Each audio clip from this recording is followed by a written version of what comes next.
Hi, I am Mrs. Conian Talanya Magnay Gementisa Jr., also named as Mrs. Conian Talanya Magnay Quezon the First. What is happening on myself?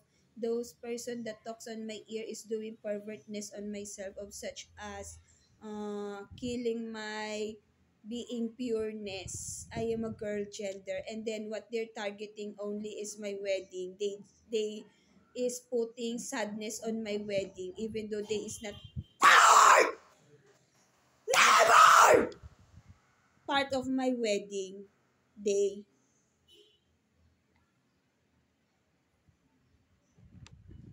That is why I write in here those person that only invites on my wedding day.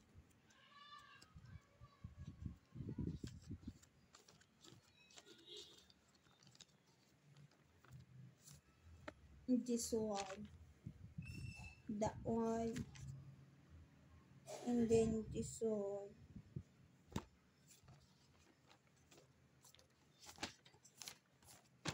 as well as this one. I now want the specific person that tends to erotic on myself, putting traumatization that I not need them. I am not bad person in here. I am goodness person. They is doing to be noticed, so to bully. Myself is as well sensitive. What they're doing is killing me. What they're killing on myself is pureness.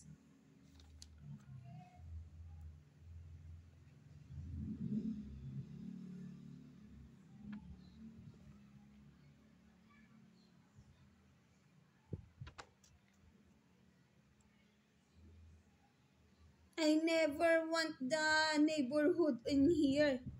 There's nothing to talk about it. Nakakadiri. I not socialized to them and yet they is papansin.